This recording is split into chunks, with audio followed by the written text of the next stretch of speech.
Bonjour, bienvenue sur Je suis Africa Money dans l'invité avec Ricardo Kanyama. Bon, Ricardo, c'est le monsieur qui est connu aujourd'hui comme Coach Ricardo. Coach Ricardo. Coach Ricardo, je suis président de l'International Success Training Center, qui est le premier centre de coaching financier, qui est une institution qui enseigne aux autres justement comment il faut faire pour sortir de la pauvreté ou pour sortir du niveau actuel pour devenir beaucoup plus riche.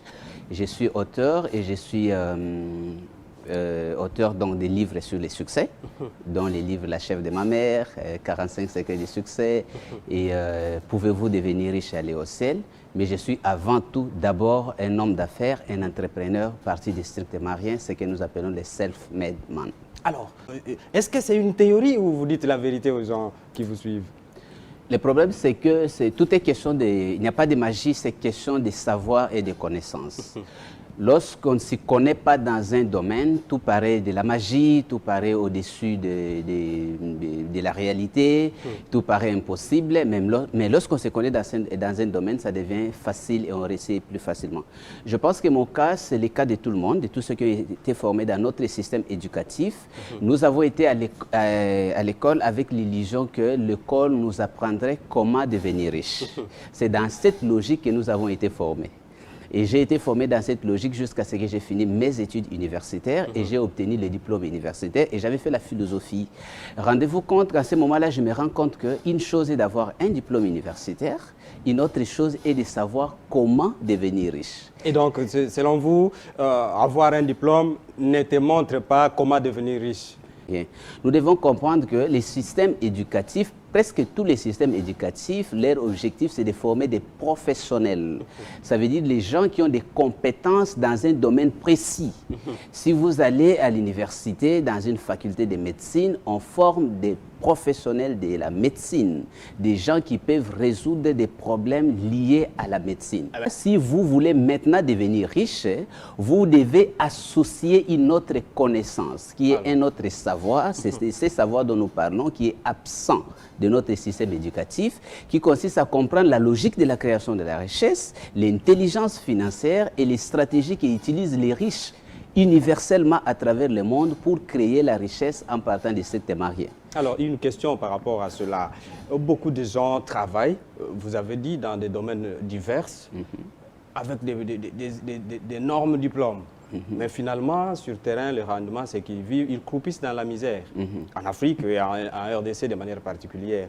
Ma question, c'est de savoir pourquoi ce contraste, où se situe le problème? Il faut bien identifier les problèmes. Le vrai problème, c'est un problème d'ignorance. Ça veut dire, ce n'est pas parce que vous êtes professionnellement bien formé que vous êtes aussi formé dans d'autres domaines. Parce que nous n'avons de savoir que dans notre domaine.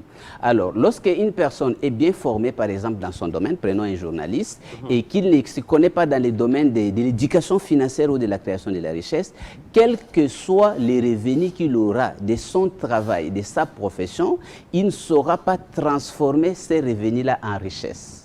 Alors, voici la question par rapport à cela.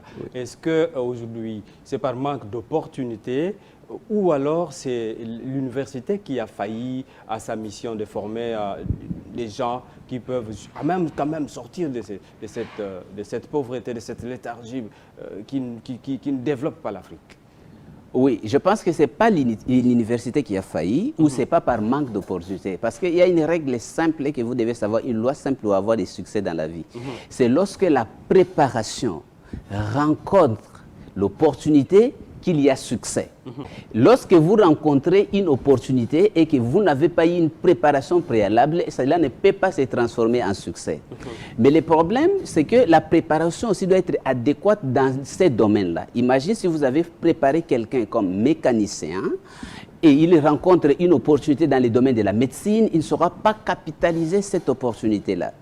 Alors, lorsqu'on nous forme à l'université, on nous forme seulement sur le plan professionnel et qu'on ne nous forme pas sur le plan de la création de la richesse, nous sommes comme des gens qu'on a formés dans le karaté et qui doivent faire les championnats de boxe. Quelle est votre chance de réussir si vous avez été formé toute votre vie au karaté et vous devez faire maintenant les championnats de boxe? Donc, nous devons former en même temps la population formation sur le plan professionnel et sur le plan de la création des richesses. Ne fût-ce qu'on forme notre jeunesse sur l'éducation financière, qu'ils comprennent que créer la richesse, partir des stictemariens, devenir riche n'a pas seulement à voir avec la quantité d'argent qu'on gagne dans sa profession, mais avec comment nous utilisons notre argent, quels sont les plans et les stratégies que nous avons, avec les compétences financières nécessaires pour créer maintenant des fortunes à partir des faibles revenus.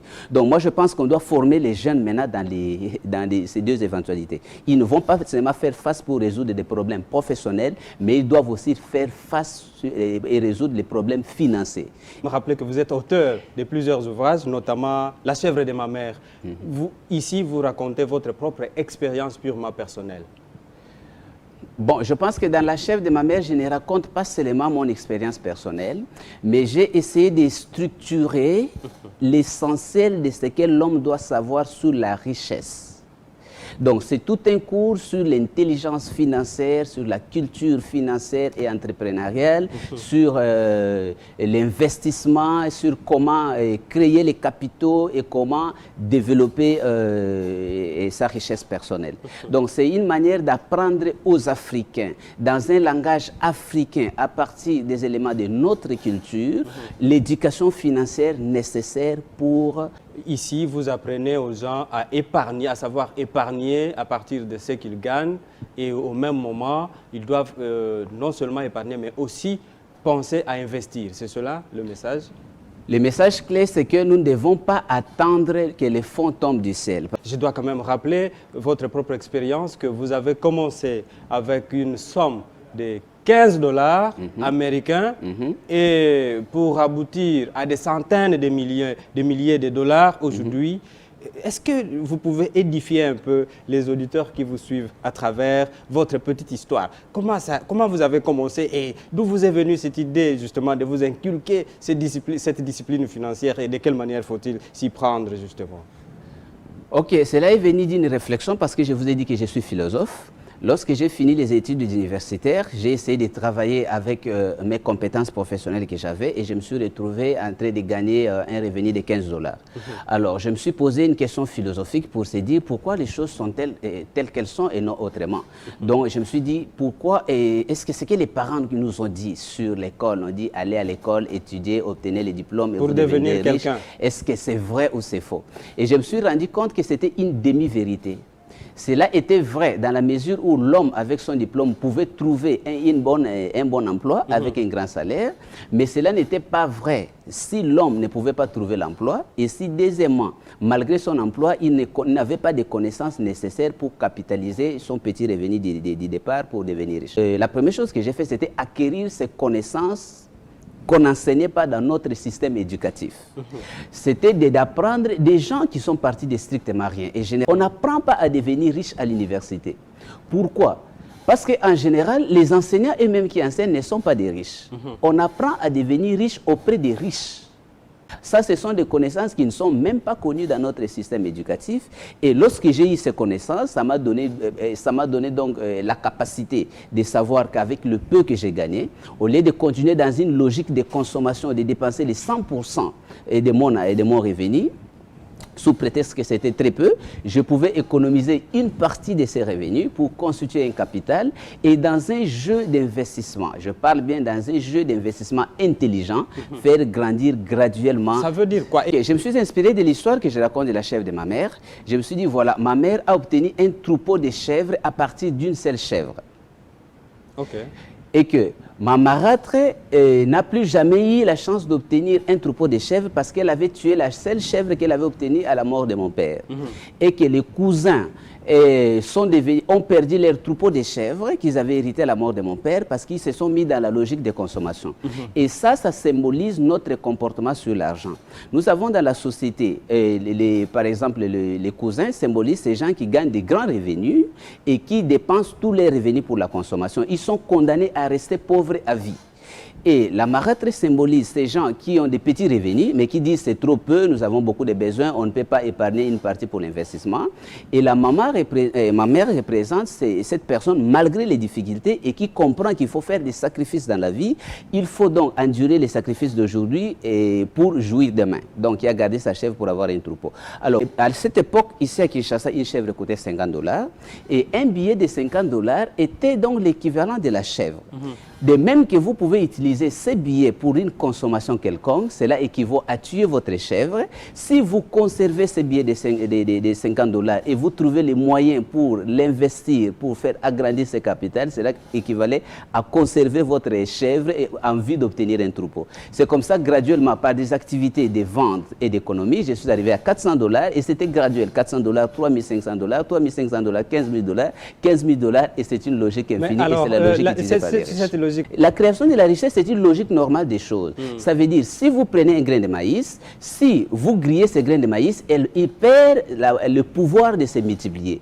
Mais si vous semez ce grain de maïs en respectant certaines lois, donc quand il faut semer, quel sol et comment il faut entretenir ce grain de maïs a le pouvoir de se multiplier et de donner 1000 grains de maïs. Alors la création de la richesse, c'est exactement cette logique-là. Si les gens parlent des loges, si les gens parlent de la magie, c'est tout simplement parce que ce qui dépasse l'entendement de l'homme, il a tendance à attribuer ça à la magie. Mais si vous apprenez, de même qu'un mécanicien ne voit pas dans la réparation d'une voiture de la magie, quelqu'un qui s'y connaît dans la création de la richesse trouvera qu'il n'y a aucune magie là-dedans. C'est question de savoir, c'est question de connaissances. Et justement, notre population doit apprendre ces connaissances pour sortir de cette idée que la richesse vient de la magie.